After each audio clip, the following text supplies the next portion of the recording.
Si tu fas una agricultura ecològica però les finques que te rodegen no són, les plagues i tot són completament diferents. I és una lluita constant. Tens que gestionar el reg de manera més racional en vez de vinga, ¿no? No puedes inflar el producto con abonos i requereix molt més temps. La productivitat no és tan elevada com al final és l'agricultura convencional. No és la fruta que vem a les fotos, entonces no té ese brillo. O la gent diu, ui, és que és pequeño, és que és grande. Al ser igual a algo més cars que els convencionals, pues la seva comercialització és molt més complicada. Ens diuen si tenim els camps abandonats per deixar l'herba créixer o si no podem tallar els arbres perquè no tenim ganes de treballar. Veig una carència de coneixements per part de la societat i del consumidor, no? Respetar els ritmes naturals del medi ambient és molt poc natural en aquesta societat, és algo que no s'entén.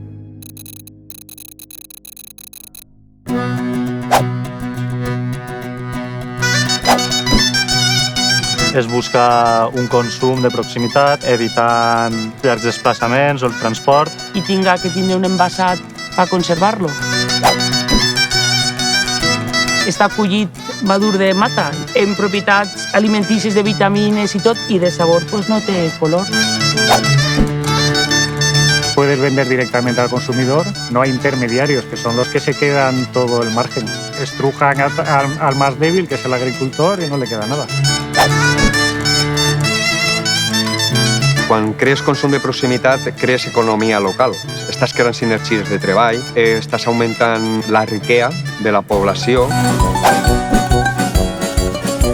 Les economies locals el que fan és empoderar més a l'agricultor i agricultora i té més rellevància també la figura del consumidor en aquestes sinergies.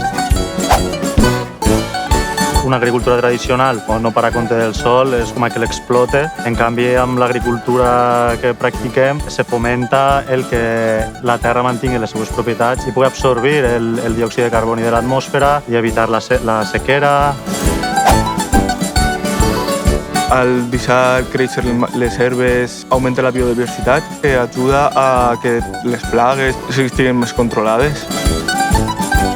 Lo fàcil és tirar vinga abono o pesticida, no? Que anem fent una rotació de cultius, una rotació d'aliments, i aquest equilibri se produeix en tot moment. Ens estem estalviant molts productes químics que estan provocant malalties, al·lèrgies i demés.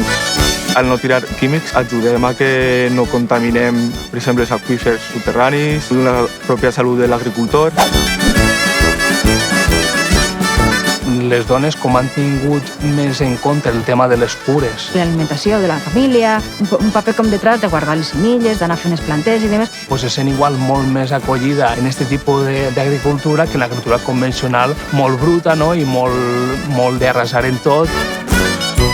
I en aquest sistema d'agricultura jo crec que la dona se li està donant el valor que té. Els valors que tenim a nivell de productes en les nostres terres, no? Que cada vegada es limitem més a productes molt més estandarditzats. Una pebrera, una tomata, una albergina, són tots molt iguals. Sin embargo, si només ens clavem en varietats locals i això tenim el mateix producte, que potser ens pareix superexòtic, i sin embargo és un producte que s'ha cultivat sempre. Hi ha una diversitat de cultius que no coneixem, que poden favorir també molt la vida saludable de les persones. El camí difícil, no? Però és el correcte, no? Cap a una agricultura més respectuosa cap al medi ambient. Té molt més en compte el tema social. Tens que intentar comprar de proximitat. Puedes vivir de ello. No sols tinguis resultats a curt plaç, sinó que a llarg plaç la cosa funciona, no? És una cadena que tot va sumant. I volem que realment deixar una herència acorde a lo que esperem en el futur que ara els nostres fills.